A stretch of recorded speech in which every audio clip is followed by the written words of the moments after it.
Eu cheguei aqui nessa terra, no Xingu, em 1953, com meu pai, minha mãe e meus, na época, 8 irmãos, vindos da cidade de Piripiri, no Piauí, onde meus pais são cearenses, mas mudaram para Piripiri, no Piauí, em busca de um pedaço de terra para trabalhar. E mesmo assim, meu pai não conseguiu terra, ele ficou trabalhando com meus irmãos num pedaço de terra de um tio nosso, né? Então, a família crescendo, meu pai com muitas dificuldades de criar família, trabalhava na linha de ferro, de lá do Piauí. Então, nessa época também já tinha um tio e irmão de minha mãe que morava aqui, em Altamira, aqui no Xingu. Então, esse tio chamou meu pai, mandou notícia para meu pai que viesse embora para cá, para o Pará, aqui para Altamira, que aqui tinha muita terra. E foi isso que meu pai fez. Arrumou a família, um pouco mais nada, só tinha menino, oito filhos, e aí entramos no trem e viemos, então chegamos até Teresina, de Teresina para Belém, viemos também de carro e de barco, enfim, chegamos em Belém. E chegamos aqui em Altamira, também de barco, pelo Rio Xingu, não sei bem o mês, mas o ano foi em 1953. Eu tinha apenas 4 anos de idade. E desses 4 anos de idade que eu moro aqui nessa terra. Então vocês foram soldados da borracha? Não, meu pai chegou depois, ainda estava no foco de soldado da borracha, mas meu pai não trabalhou nessa área. Meu pai sempre foi agricultor, conseguiu uma terra, os vizinhos ajudaram, conseguiram uma terra. Então, meu pai se localizou numa área aqui a 16 quilômetros aqui de Altamira, para o lado da Betânia. E lá então meu pai, nasceram mais 5 irmãos, nós somos 13. E eu me criei aqui desde os 4 anos de idade. Estudei aqui no Maria de Matias, a primeira escola, fui interna, porque morava na roça, então tinha que vir para o internato.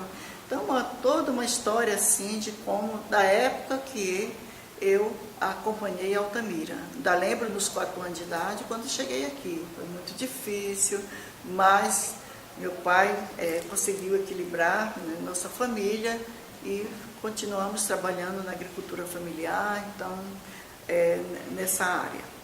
Então, Altamira, nessa época, era assim, era uma vilazinha apenas. Aqui é onde nós ficamos uma semana, aqui próximo da 7 de setembro com a comandante Castilhos. Ficamos uma semana na casa de pessoas conhecidas, de pessoas que conheciam meu tio, e nós ficamos e depois fomos para a roça, onde a gente foi muito bem apoiado pela vizinhança.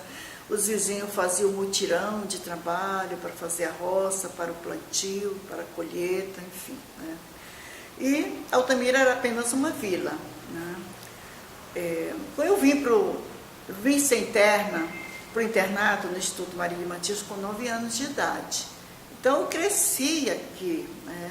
A minha parte da minha infância, da minha adolescência e juventude foi aqui em Altamira. Então eu via muito esse rio Xingu.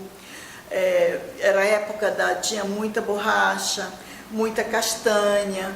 Tinha os seringalistas, que ocupavam esse espaço aqui, de hoje chamado, antes eles chamavam o Alto Xingu, né?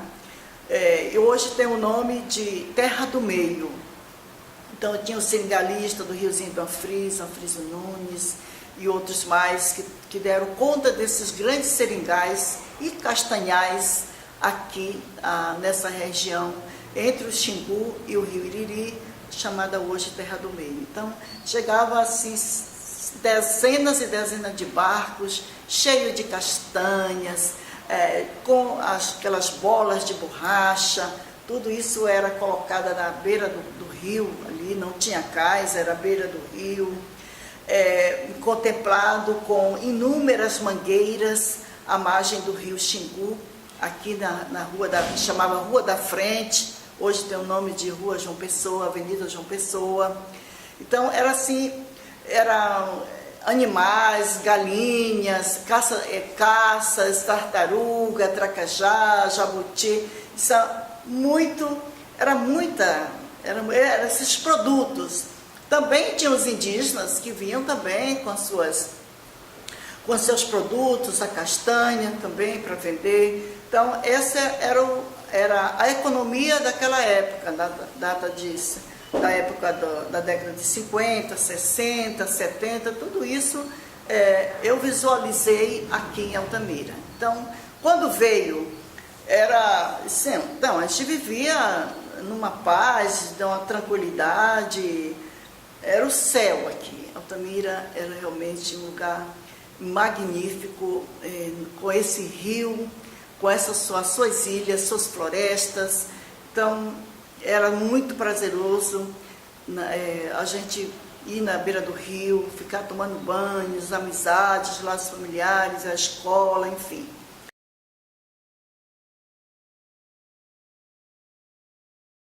Na década de 70, então, quando foi a abertura da Transamazônica pelo governo militar, então as coisas começaram a mudar, e muito. Então foi começando, Altamira começou a ficar, vamos dizer assim, dar início à sua desfiguração. Começou a desfigurar a paisagem, enfim, a população, chegando gente, famílias e famílias. Então, a situação da abertura da Transamazônica, né? Então, tudo já movida pelo governo da ditadura militar, pelos militares, as ruas, enfim, tudo aqui era cheio de militar. Então, essa história da abertura da Transamazônica. A notícia também, não só notícia, mas visualizei os indígenas sendo colocados em carros, para serem expostos aqui nessa, que é uma das ruas mais antigas, e era ainda a rua que existia, na rua 7 de Setembro, os indígenas como um motivo de, vamos dizer, de vingança ou de castigo para esses povos, porque eles estavam ocupando esse espaço que era deles, não estavam ocupando, eles eram dono desse espaço, onde passou a estrada e onde milhares de índios, acreditamos, foram mortos na abertura da Transamazônica. Então aí já se iniciava esse círculo desse grande crime. Primeiro foi o crime que eu não visualizei, mas tem a história, que foi da borracha, do soldado da borracha, da castanha também, onde também milhares de indígenas foram mortos por seringueiros nessas áreas hoje chamadas Terra do Meio, onde os seringalistas se diziam o dono dessa grande área de seringa e de castanhais, né? E então, com a Transamazônica, a situação mudou, já aumentou muitas famílias, era muita gente, também começou a violência, né? A violência, principalmente em relação ao assassinato, à morte dos índios, né? Assassinato dos indígenas, e era muita confusão aqui em Altamira. Então era uma confusão generalizada, pessoas chegando, mortos, pessoas sendo mortas em acidentes na estrada, enfim, uma situação mesmo, se diz, de guerra, né, dentro da gestão do governo da ditadura militar. Passando essa época, e aí veio a pior situação, assim, que foi quando o governo, abrindo a Transamazônica, trazendo milhares de famílias para essa região, né? Jogando aqui e virando as costas, indo embora e deixando o povo aqui sozinho, abandonado, sem a saúde, sem educação, sem transporte, sem estrada, numa situação muito grave. E aí eu não posso deixar de mencionar aqui uma das grandes lutadoras dessa época, de acolher a população, de procurar fazer o máximo para dar vida acolher a população doente, massacrada, jogada vindo da Transamazônica, sem atendimento de saúde, doente, ferrado, picado de pium, muita gente adoeceu disso. Apareceu também, com a abertura da Transamazônica, um mosquito muito perigoso chamado síndrome hemorrágica de Altamira, que esse mosquito é pior do que esse pium que existe. Esse mosquito picava as pessoas e as pessoas ficavam muito doentes, sangravam e muitas delas tiveram que ser levadas para Belém com muita dificuldade, enfim, para que não morresse aqui. Então, esse é um mosquito muito perigoso que apareceu com a abertura da Transamazônica, chamado síndrome hemorrágica de Altamira. E que os especialistas dizem, do Instituto Evandro Chagas, que há possibilidade que esses mosquitos voltem a proliferar novamente aqui com o enchimento do lago de Belo Monte. Então, essa é uma ameaça, também é uma ameaça com Belo Monte, esse aparecimento novamente desse mosquito. E aí, nessa época, então, voltando para acolher essa população abandonada de tudo, surgiu, então, a Irmã Serafina. Era uma religiosa da congregação do Preciosíssimo Sangue, e ela se dedicou, ela era enfermeira, e ela se dedicou muito a essa luta, a esse acolhimento das pessoas, né? Conseguiu uma casa, muitas pessoas vinham doentes das estradas, das picadas da Transamazônica, e aqui elas ficavam abrigadas nessa casa, e ela então procurava conseguir alimentação para essas famílias, remédio, consulta, enfim, acolher essas famílias. Então, hoje ela é chamada o Anjo da Transamazônica, e é muito certo mesmo. Hoje ela é beata, né, consagrada a Beata Irmã Serafina.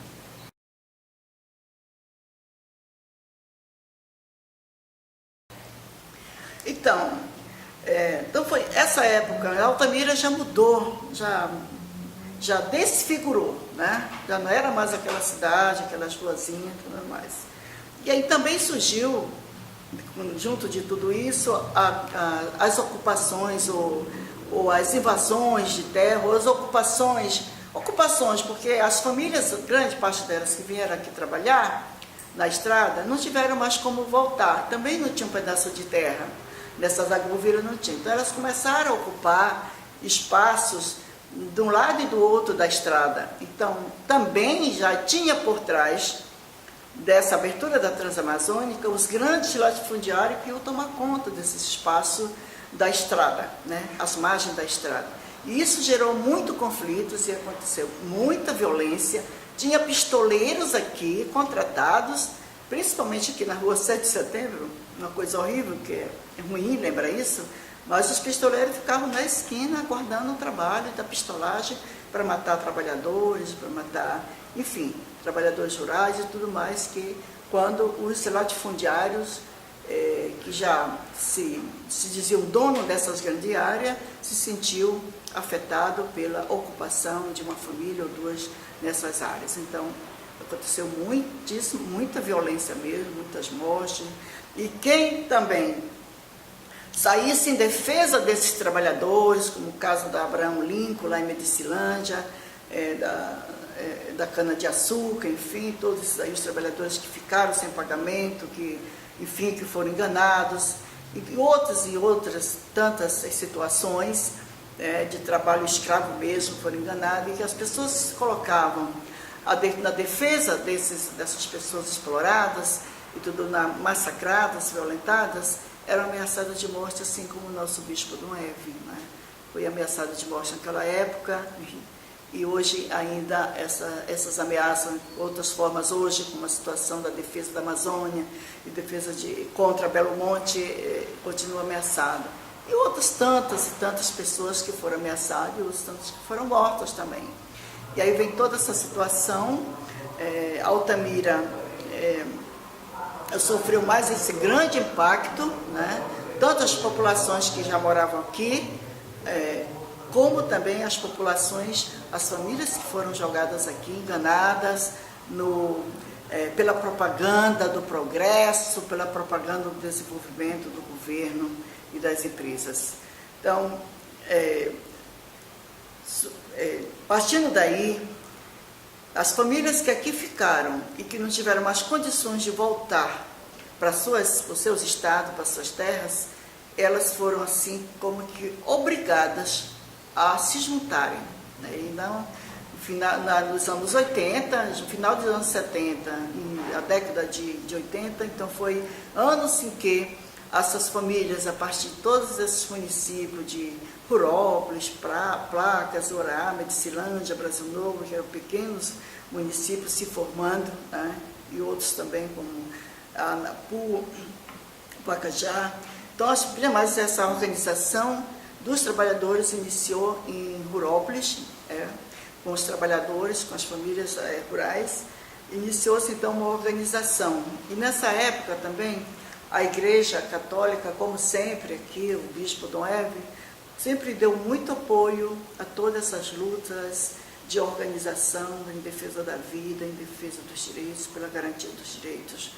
Então, nessa época da igreja tinha essa linha da igreja chamada de Comunidades Eclesiais de Base, que é as chamadas SEBs. Então, era muito forte as SEBs, né, com a participação de vários padres, como o Padre Oscar, Padre Alírio e outros, o próprio Dom Evelyn, as irmãs religiosas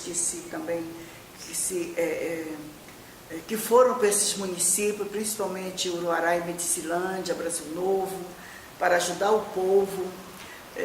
Foi muito forte, então, isso cresceu essa organização, os trabalhadores conseguiram se organizar, tomar os sindicatos, que estavam na mão de pessoas que não representavam a luta dos trabalhadores, tomaram os sindicatos. Então, isso cresceu muito, essa organização dos trabalhadores e trabalhadoras. Veio também a organização dos educadores, né, chamado SINTEP, a organização da juventude, da igreja, das pastorais, a organização das mulheres, que sempre foram grande linha de frente nessa região, das lutas também.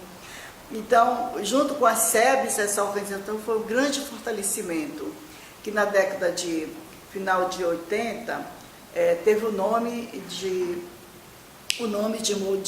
Movimento pela Sobrevivência na Transamazônica, né?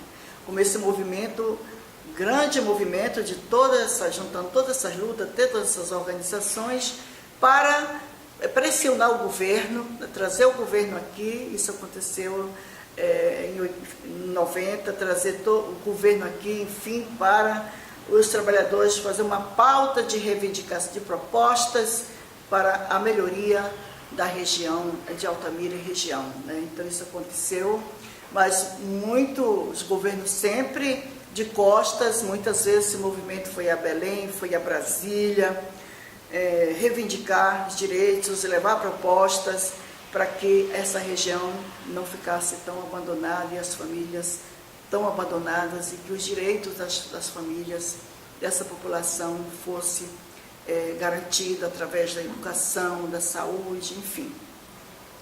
Então, aí formou essa grande organização diante dessa situação emergencial, né, de abandono do governo nessa região, e isso foi crescendo.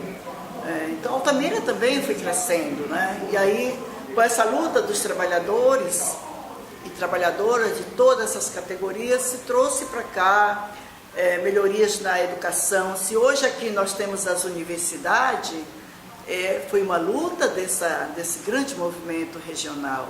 Se hoje que nós temos um hospital regional, foi uma luta desse movimento, desse grande movimento regional, do movimento pela sobrevivência na Transamazônica.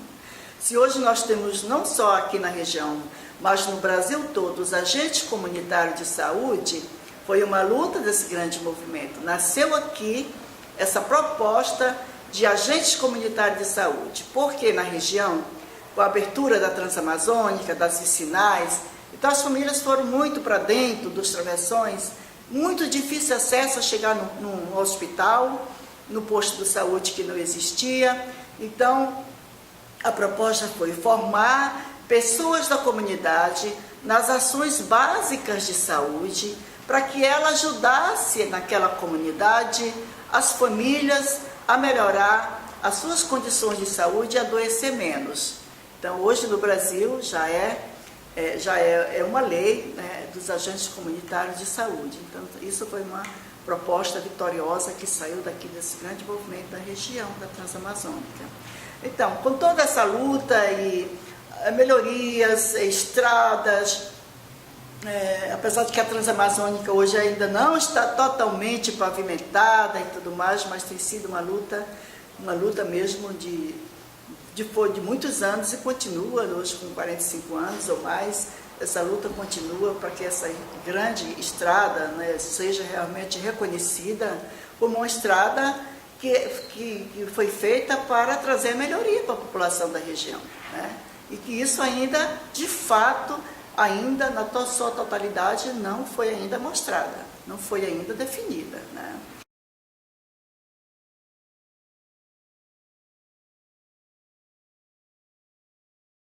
Também na final de 80, o governo também já anunciou, depois que construiu o Tucuruí, que ia construir as barragens no Rio Xingu, chamada Cararaú, né?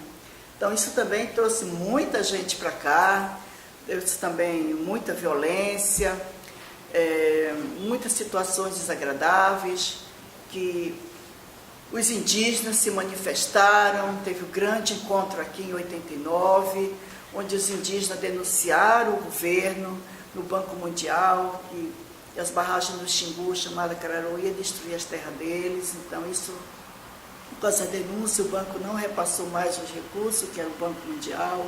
Enfim, foi uma vitória para os povos indígenas e para todos nós. Após construir Tucuruí, então já anunciou que iria construir as barragens no Rio Xingu com o nome de Cararaú. Então os indígenas foram avisados que essas barragens iriam atingir as terras deles, um complexo de barragens, né? Então os caiapós, muito espertos, né, se deram conta de que o governo ia mesmo construir. Então eles se aliaram a pessoas que os apoiaram e foram até o Banco Mundial para denunciar que o recurso para construir as barragens do Xingu sairia do Banco Mundial na época, né? Então o Banco Mundial suspendeu o recurso para a construção das barragens, e eles realizaram aqui em fevereiro de 89 um grande encontro chamado o Primeiro Encontro dos Povos Indígenas e as Barragens no Rio Xingu. E aí então eles chamaram o governo, e durante uma semana aqui eles decidiram muito fortemente que eles não queriam barragem, né? Então tem o simbolismo, né, feito pela Índia Tuíra, com o seu facão no rosto do representante do governo da Eletronorte na época, e dizendo que, quando perguntado na língua indígena se Cararaú ia atingir as terras indígenas, ele disse que não. Tuíra então chamou de mentiroso, se levantou e foi até ele com o seu facão e encostou na sua face, né, chamando de mentiroso.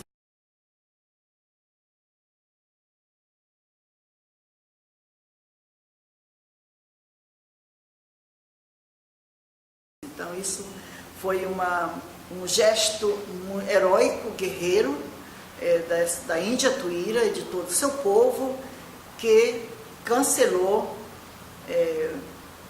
por mais de 10 anos, né, essas ameaças de barragem no Rio Xingu.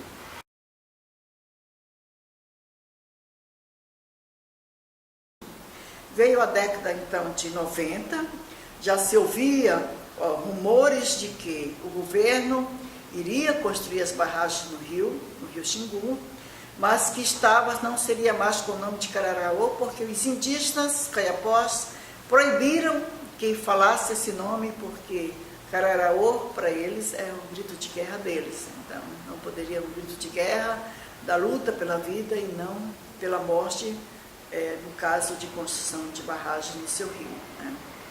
E aí, então, na década de 90, começou a ouvir-se rumores de que o governo na década de 2000, que o governo Fernando Henrique Cardoso, antes de sair do governo, terminar o seu mandato, anunciou que iria construir a grande obra que seria a barragem, o complexo Belo Monte no rio Xingu, né? E novamente nos pegou assim de surpresa, o movimento estava bastante forte, nos pegou de surpresa porque o governo anunciava que ia construir barragem no rio Xingu e sequer tinha falado com os movimentos sociais, com os povos indígenas, com ninguém. Anunciou que ia construir e pronto, né?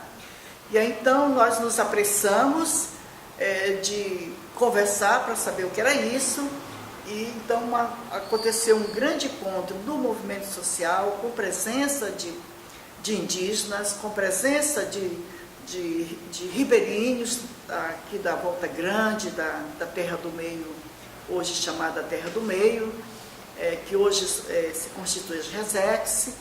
Foi com a presença desses atores para que nós pudéssemos discutir em 3 dias como seria a nossa posição do movimento social e do movimento indígena diante de mais um projeto do governo, uma vez que ainda não se tinha conseguido nem até essa parte das reivindicações para a melhoria das condições de vida da população de Altamira e região, e o pouco que se tinha conseguido, né, ainda com muita dificuldade em andamento, como a questão da efetivação das universidades, dos hospitais, dos créditos para os trabalhadores, enfim, das estradas, das vicinais, transporte, toda essa grande gama, né, de direitos através das políticas públicas, políticas sociais, né?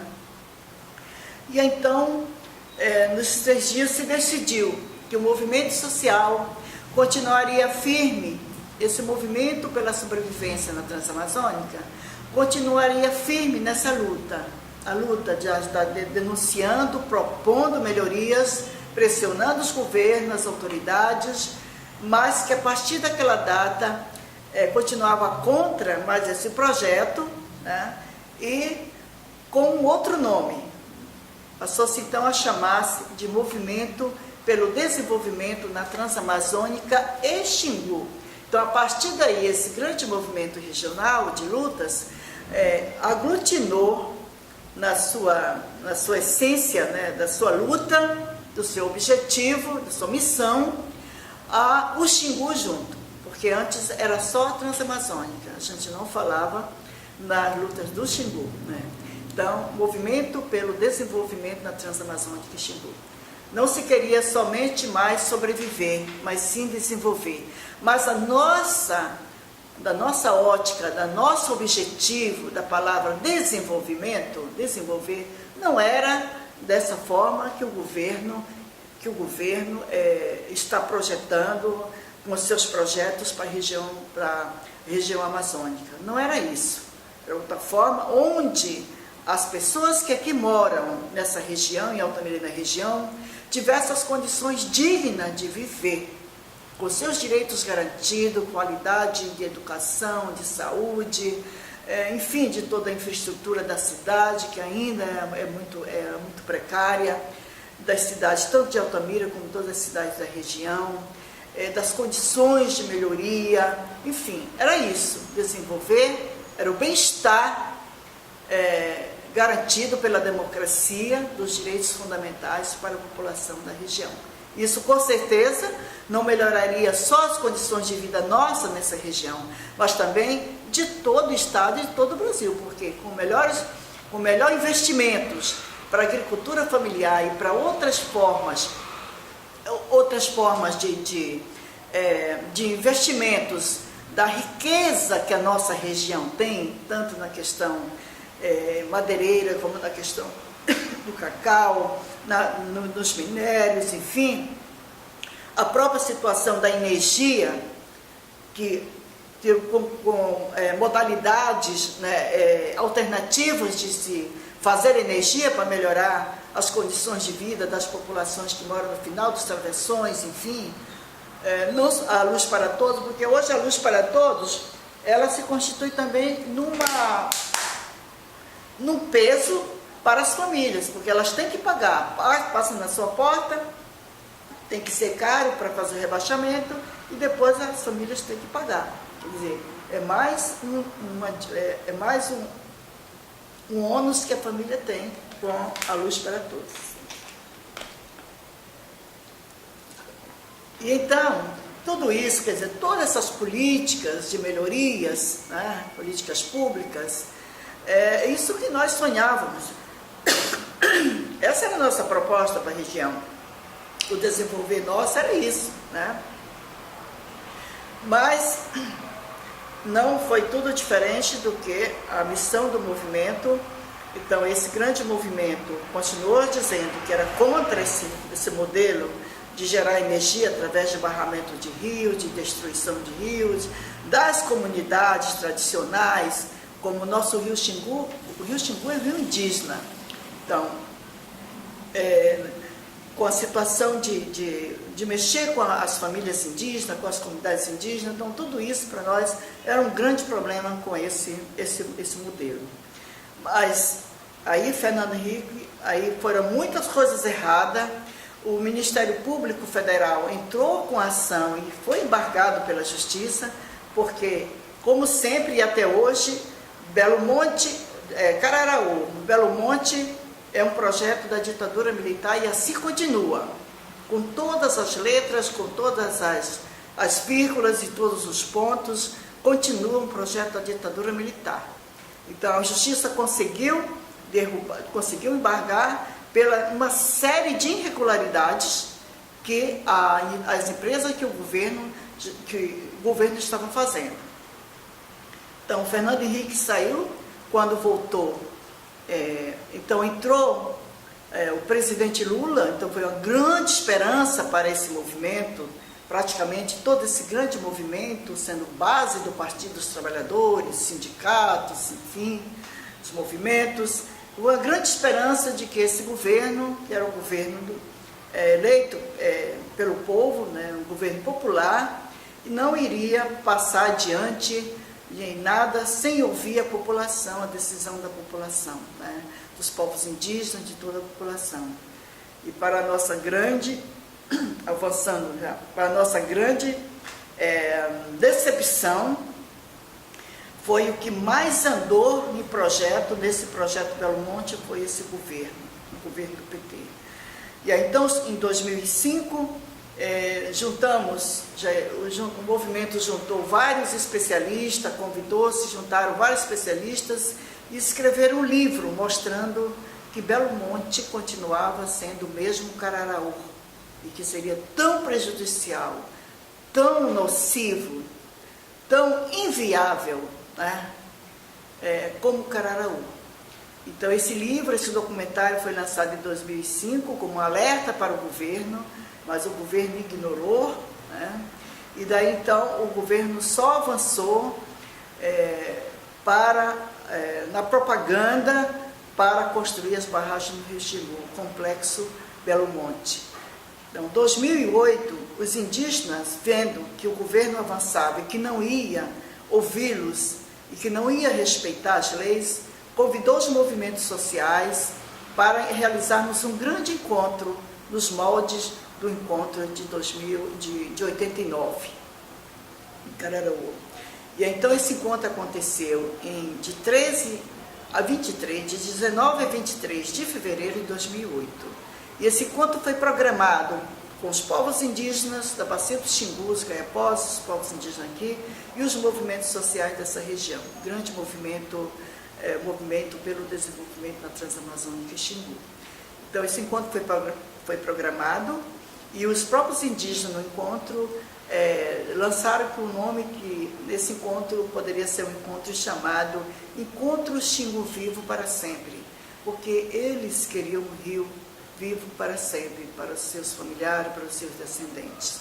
E assim aconteceu esse encontro com mais de 3.000 pessoas, mais de 1.000 indígenas, de toda a bacia do Rio Xingu e de outros povos, de outros rios, como Tocantins e outros rios Madeira, que aqui vieram ser solidário com os povos do Xingu. E esse encontro aconteceu, o governo ignorou, que não apareceu, né? quem veio aqui veio para desdenhar dos povos indígenas, né? Os povos indígenas ficaram muito aborrecidos e se manifestaram contra essa falta de respeito, e desde aí então, nesse encontro, os povos indígenas então proclamaram que a partir daquela data de maio de 2008, esse grande movimento em defesa do Rio Xingu, da bacia do Rio Xingu, em defesa dos povos, em defesa da vida, passaria a se chamar de Movimento Xingu Vivo para Sempre, porque eles queriam, proclamaram novamente, eles queriam o Rio Xingu, que é um rio indígena, eles queriam esse rio vivo para sempre, para os seus descendentes, para os seus netos, assim como eles dizem. Então isso foi uma corrente muito forte que se formou naquele momento, dos povos indígenas e dos movimentos sociais, de todos os segmentos da sociedade que apoia essa causa, os agricultores, enfim, né? E então, como resposta a esse grande encontro, o governo Lula conseguiu, dentro do judiciário, desembargar a ação que estava embargada a pedido do Ministério Público Federal. E desde aí nunca mais parou até agora. O governo conseguiu, com as suas empresas, porque a Norte Energia é as empresas do governo, elas dizem que elas são iniciativa privada, mas a maior parte dessa empresa Norte Energia são entidades, são órgãos do governo federal, bancada com dinheiro público da população brasileira através do BNDES, né? Então, chamado o público-privado, que é o público que paga tudo através do dinheiro da população, e o privado só recebe e faz todos os estragos, como está fazendo aqui no Rio Xingu com Belo Monte. Então, a situação se agravou cada vez mais e cada vez mais, né? O governo ganhou sempre todas as ações na justiça, o governo conseguiu, junto com essas empresas, dividir todos os povos aqui no Xingu, os povos indígenas entre eles mesmos e os povos indígenas contra os movimentos sociais que apoiavam a causa indígena. E começou a dizer que era apenas Belo Monte e que não ia alagar nem prejudicar nenhuma comunidade indígena, né? Mas hoje, como o governo e a empresa, a sua empresa ganhou todas as licenças criminosas, licenças ilegais, hoje o governo já diz, a própria Norte Energia já diz que hoje é o Complexo Belo Monte. Então, continua aquilo que sempre nós falamos. Belo Monte é Cararaô, é o projeto da ditadura militar, com todos os seus adendos para serem realizados, como está sendo esse governo. Então, Belo Monte hoje tem mais de 23 ações na Justiça do Ministério Público Federal e de outras entidades, demonstrando irregularidade. Tem ações também na ONU, na Corte Interamericana, mostrando as irregularidades, a violação dos direitos humanos em Belo Monte. Hoje, a última ação do Ministério Público foi uma ação dizendo que, denunciando a empresa Norte Energia, o governo federal, de que Belo Monte está trazendo o etnocídio para os povos indígenas do Rio Xingu, é isso que está acontecendo, e um desmanche de violação de direitos, né?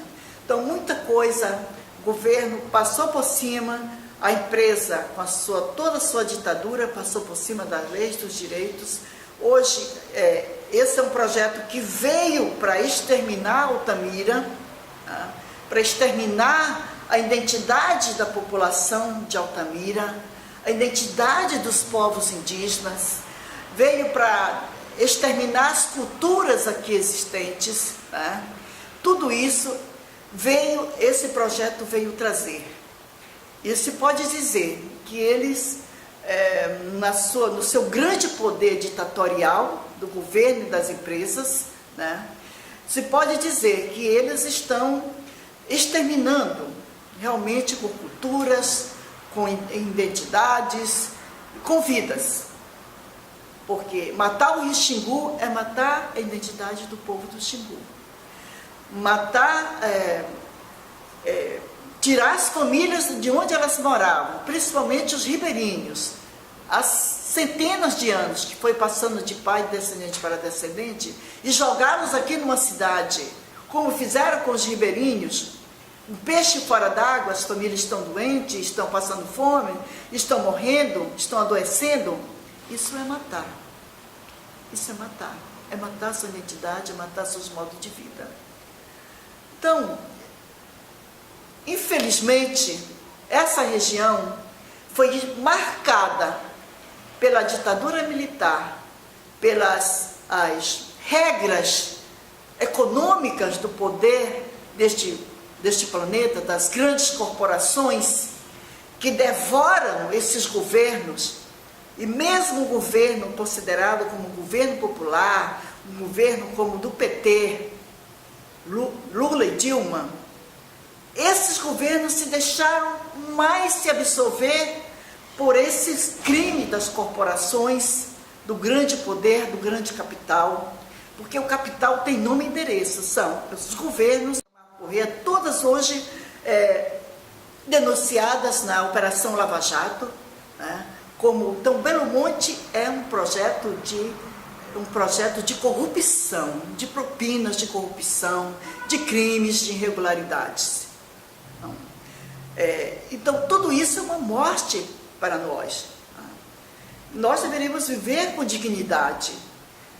Então, um governo desse, que se deixa a cumprir as regras, a cartilha da ditadura, a cartilha das corporações, a cartilha do grande capital, é um governo que realmente é um governo criminoso, é um governo ditador, é um governo que não merece o apoio da população desse país, que tanto tem sofrido e lutado pela a democracia desse país, pela liberdade. E esses projetos são projetos ditatoriais.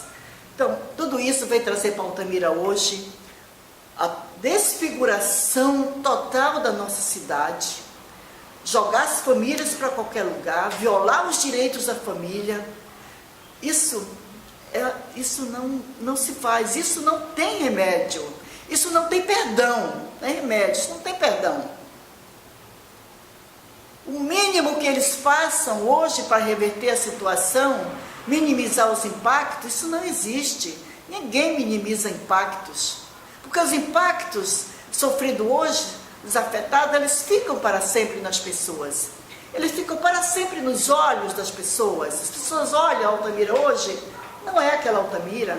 Nossa, eu tenho escutado muito para a cidade. Meu Deus, essa cidade parece uma cidade em guerra. É uma cidade em guerra. Não se conhece, as pessoas não se conhecem mais, é todo mundo estranho. Não se conhece mais. Uma violência que ultrapassa os graus, né, de uma vida, de um direito à vida com dignidade. A criminalidade, a violência, a carestia, enfim, a violação dos direitos humanos, socioambientais, culturais, sociais, ambientais, tudo isso é uma violação sem precedentes. Então, isso custa para nós, para os nossos descendentes, que essa história tem que ser contada, para que eles saibam o que foi que o poder determinou para o povo dessa região.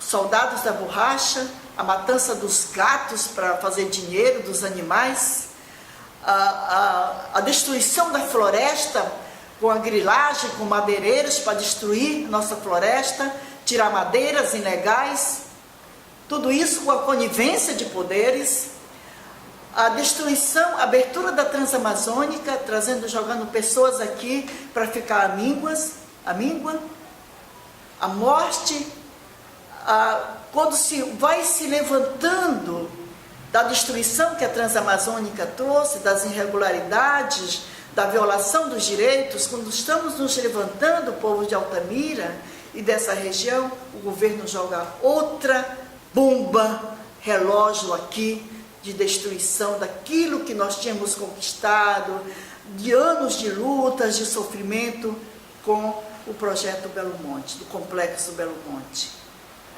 Então, para nós, realmente, se constitui em um castigo, eu chamo isso de pragas, de desgraças, porque traz mais desgraças do que benefícios, do que vida para a população.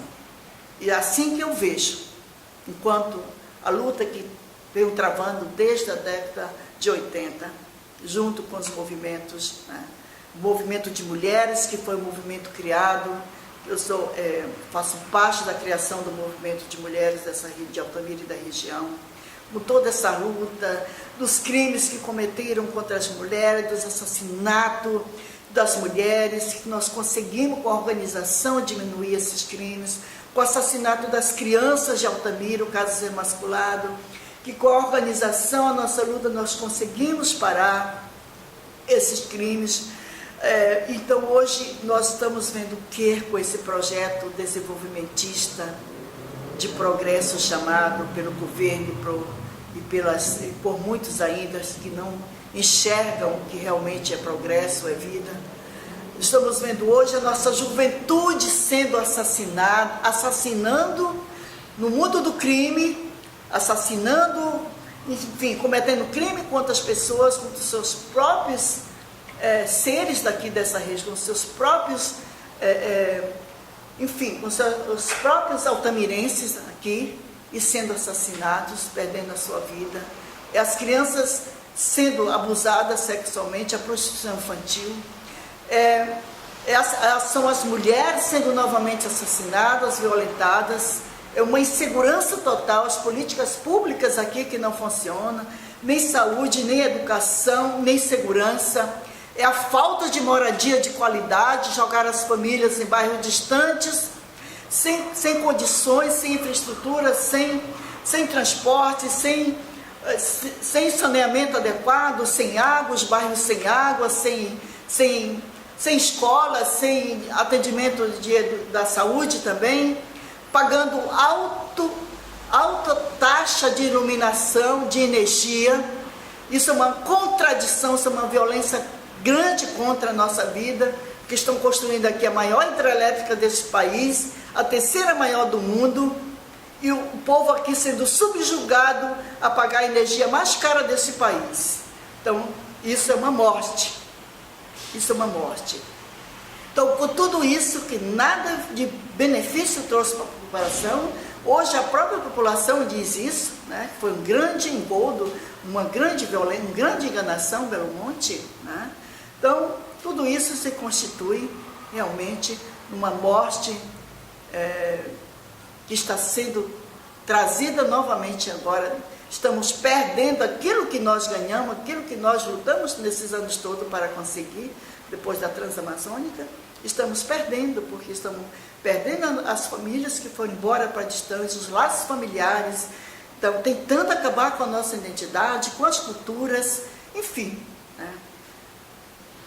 É uma luta muito grande, é um desafio muito grande, mas de uma coisa é certa: este governo, essa empresa, tudo que eles estão fazendo aqui de extermínio, eles não passarão impunes. Eles vão receber a recompensa deles.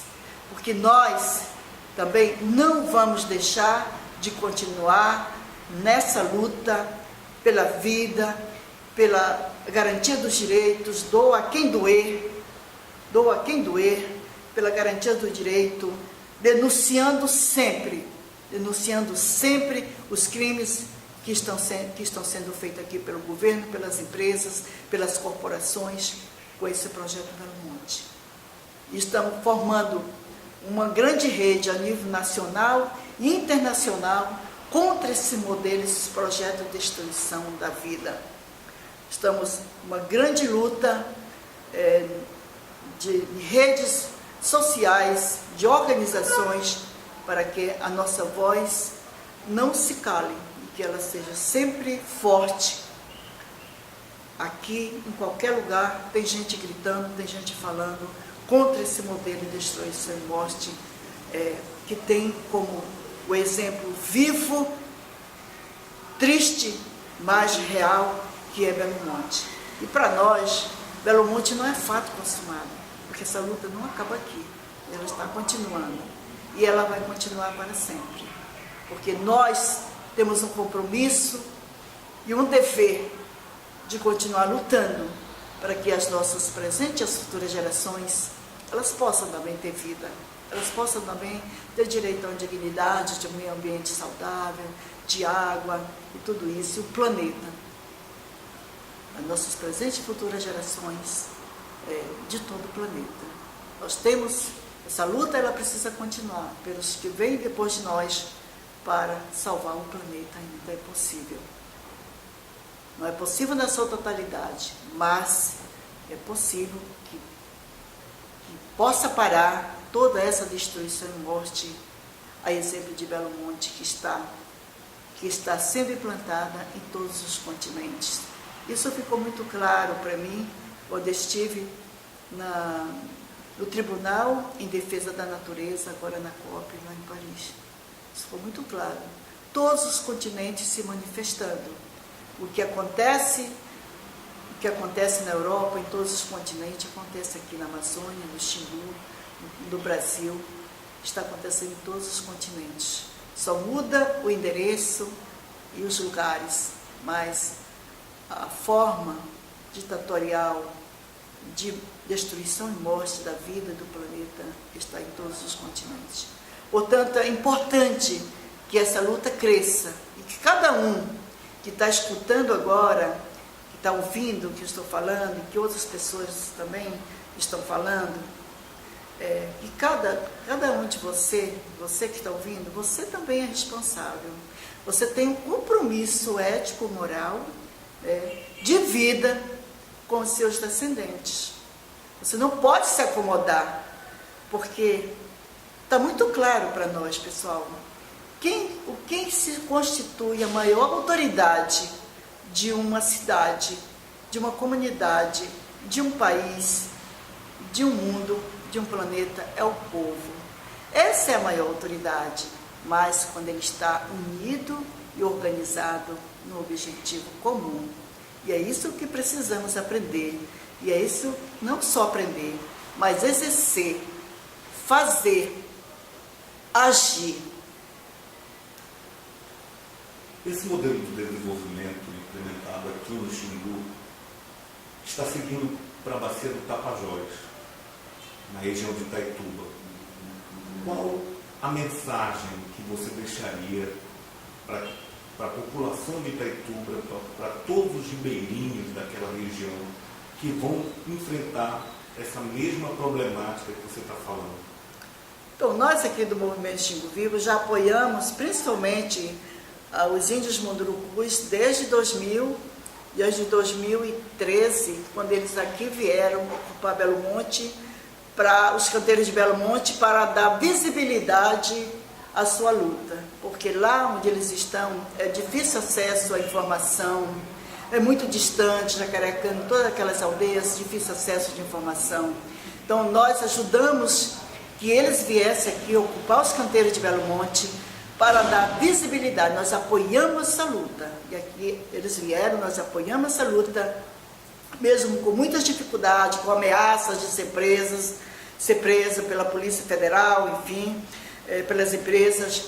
Nós apoiamos essa luta deles com a finalidade, o objetivo de que eles gritassem para o mundo que eles existem e que eles não querem que o seu rio, que a sua floresta, que o seu povo, que a sua identidade, que a sua cultura seja mais uma cultura destruída por esses projetos desenvolvimentistas de morte, a exemplo de Belo Monte.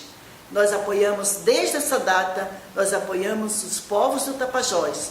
Estamos apoiando eles, trazer que eles venham para cá, para ouvir o que está acontecendo, estão indo para lá, para passar para eles o que aconteceu aqui com Belo Monte, e dando todo o apoio possível, ajudando a denunciar, também lá com o movimento Tapajós Vivo, nessa luta coletiva, juntos, para que eles sejam os protagonistas da sua luta e que eles, com certeza, vão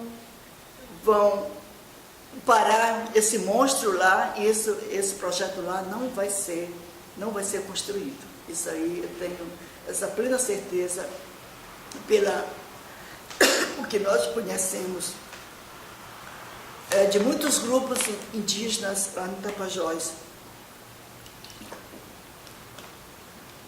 que estão se fortalecendo para impedir a construção desse monstro de destruição da sua vida, das suas terras, do seu rio. Nós estamos juntos. Então, eles estão vendo os exemplos daqui, estão vindo aqui para ver os exemplos, estão indo pessoas daqui para falar para eles o que aconteceu, para fortalecer então a luta deles. E que eles têm que se unir, porque o governo aqui usou uma propaganda altamente tentadora, chamativa, enganatória, que seduziu muita gente, até povos indígenas aqui. Mas lá no Tapajós, vocês esperem que o governo vai ter outra estratégia junto com as empresas para tentar enganar vocês. Então não aceitem nenhuma propaganda, nenhum benefício. Aqui foram muitos, PDRS, projeto para uns e para outros, encher os indígenas de voadeiras, de motores, de benécias, de cestas básicas. Ora, os indígenas nunca morreram de fome, nunca precisaram de cesta básica de empresa, de governo, de branco. Os indígenas sempre tiveram a sua cultura, plantaram as suas roças para a sua sobrevivência e viviam muito bem. Então, não aceitem nada, nada, absolutamente nada. E tampouco deixem que empresas, que agentes de governo entrem nas suas terras. Não aceitem, porque se vocês aceitarem que entrem nas suas terras para fazer levantamento, A, B ou C, isso aí, essa é uma grande mentira. É só para legitimar o projeto da barragem. E depois o governo manda fazer porque já está legitimado. Então, é não e não e não, para sempre. A região da Transamazônica, no estado do Pará, ela conseguiu levar para a Câmara Federal vários deputados. E a gente sabe que a atuação do parlamentar, ela pode ou não representar o interesse da população que o elegeu. Como você representaria, como você colocaria a atuação dos parlamentares da Transamazônica nesse contexto? É uma atuação covarde. São todos covardes, eu digo para eles. São covardes porque só porque um projeto desses é do governo do PT, eles se calaram, viraram as costas para essa população de Altamira e região. Eles nunca foram capazes de ir no meio de comunicação, defender, chamar a Norte Energia, chamar a atenção da empresa Norte Energia, chamar a atenção do seu próprio governo pelos crimes que estavam fazendo aqui com a população, com tudo, o meio ambiente e tudo. Nunca foram capazes disso. Nunca foram.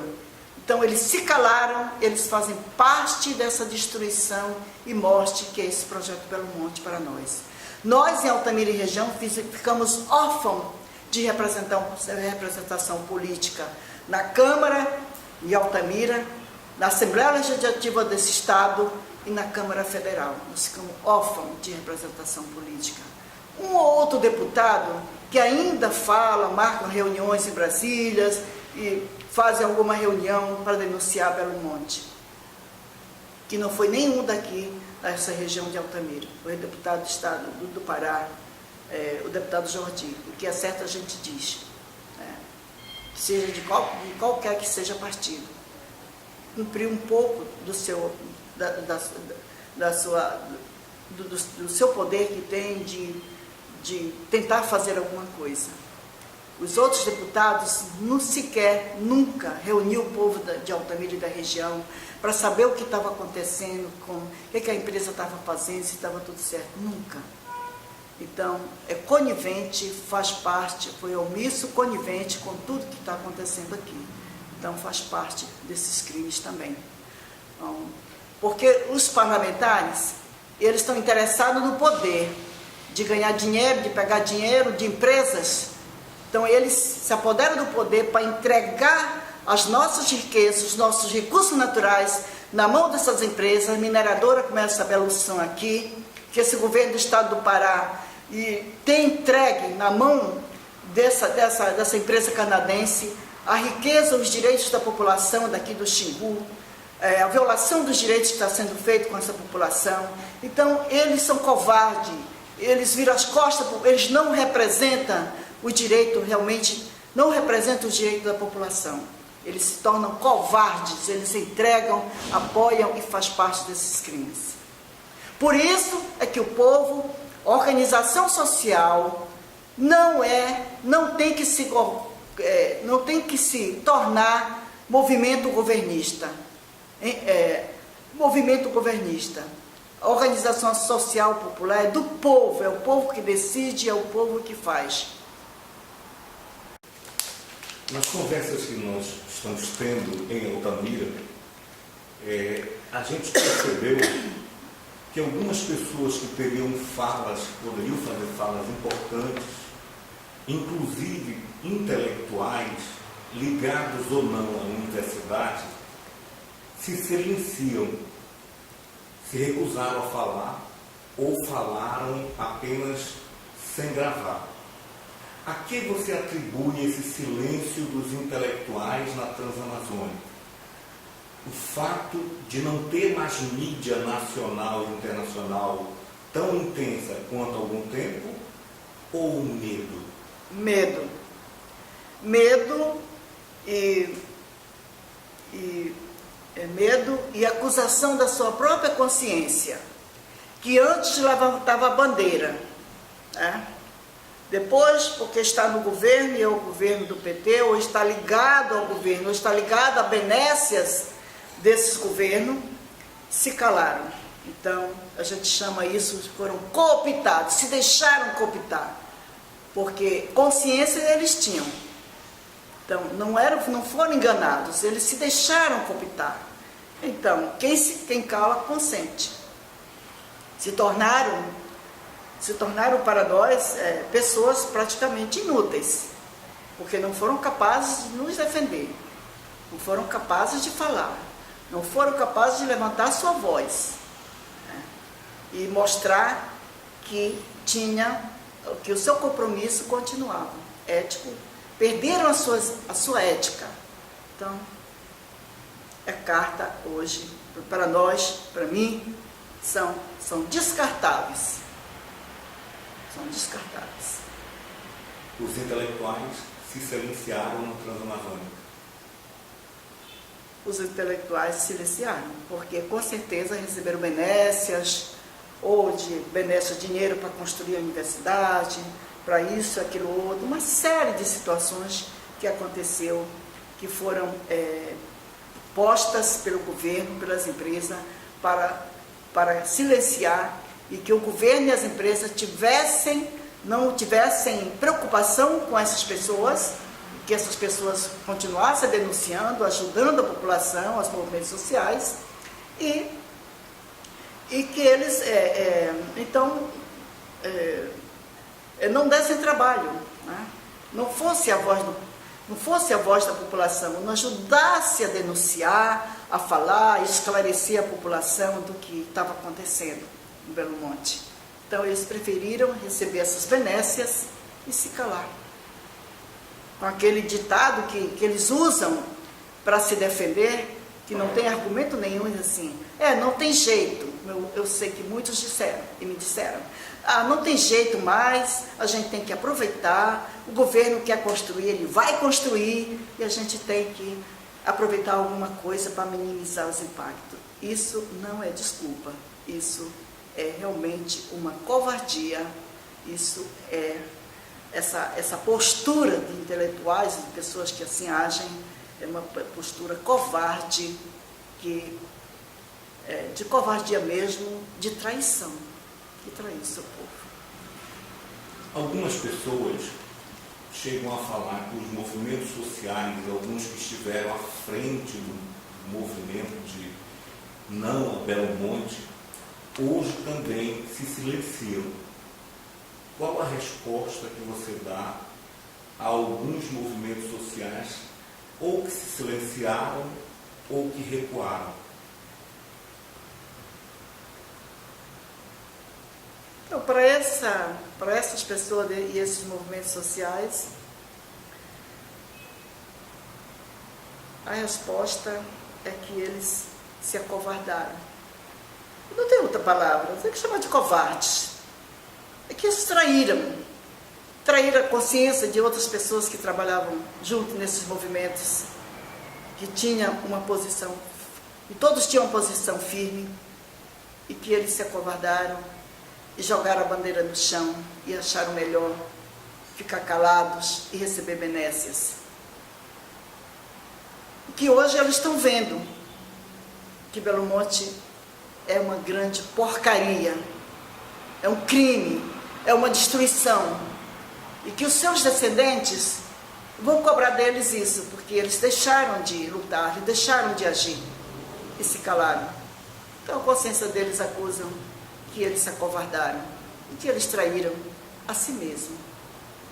Quando se fala em esquerda, atribui-se a pessoas mais vanguardistas, pessoas que têm um posicionamento mais de protagonista. A esquerda brasileira abandonou a Transamazônica, abandonou as lutas sociais, as lutas pelo meio ambiente, como o Belo Monte. Claro, isso é muito claro, notar, isso é muito nítido, isso é enxergado por todas as pessoas, mesmo aquelas que não tinham muito costume de movimentos. A esquerda brasileira acabou com os movimentos sociais, acabou com as lutas sociais, acabou, fragmentou, enfraqueceu todas as lutas desse país. Essa é a verdade. Dom Erwin representa e tem uma simbologia muito grande para a Transamazônica. Você cita ele no seu depoimento. Na sua opinião, já que ele se aposentou, foi substituído por força da idade também, qual a sua opinião a respeito da participação, do protagonismo do Dom Erwin na Transamazônica? E Dom Erwin foi, e será para sempre esse grande protagonista da Transamazônica, das lutas sociais, da luta pelos direitos humanos, ambientais, da luta pela justiça. Isso aí ninguém nunca vai tirar dele. É imortal esse protagonismo, essa posição firme de Dom Erwin é imortal. Ele será sempre assim. E assim que ele é considerado por mim e por muita gente, da Transamazônica e do Brasil e de outros países também que conhecem a história dele. Eu queria declarar que eu nunca estive presente de uma pessoa, de um depoimento tão impressionante, tão comovente, tão brilhante como foi o seu. Eu queria parabenizar, queria me colocar à disposição do trabalho fantástico que o Xingu vive para sempre fazendo, colocar à disposição se em algum momento você precisar de mim, fique à vontade de me chamar, não titubeie.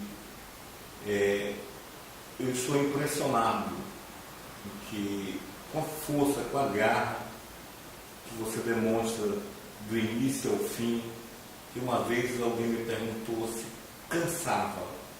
Cansa. Não. A gente não consegue desistir. Não, a luta não cansa. Muitas vezes a gente tem que parar um pouco para respirar, para refletir, para renovar as forças, né? Isso que impulsiona é muito a fé, a esperança. Isso eu aprendi bastante nas comunidades eclesiais de base. Olha, a sua vida, ela não pode estar desligada da fé. E a fé não pode estar desligada da vida. Então, a sua vida e a fé é a ação. E se isso não existe, então a gente é um trapo, né? De nada serve. Então, esse compromisso, dessa aprendizagem minha, eu levo todos os dias, todas as horas comigo. Sua vida, sua fé é sua ação. Fé e ação. E eu, claro, agradeço bastante esse momento, professor, e eu agradeço bastante o pouco que faço para que ajudar que outras pessoas também continuem essa luta, estejam nessa luta, aprendam nessa luta, porque a gente não pode parar. Uma pessoa, a gente tem que dar a nossa contribuição, né, para melhorar as condições de vida, para melhorar, sim, a vida, a dignidade. A justiça tem que acontecer, a gente não pode se calar diante das injustiças. A gente tem que gritar, a gente tem que denunciar, a gente tem que... A justiça quem faz somos nós, né? Só o povo unido, organizado, é capaz de fazer a paz e a justiça acontecer. E isso tudo é uma caminhada que não para, que não pode parar, né? Então, agradeço bastante esse momento e, enfim, só peço assim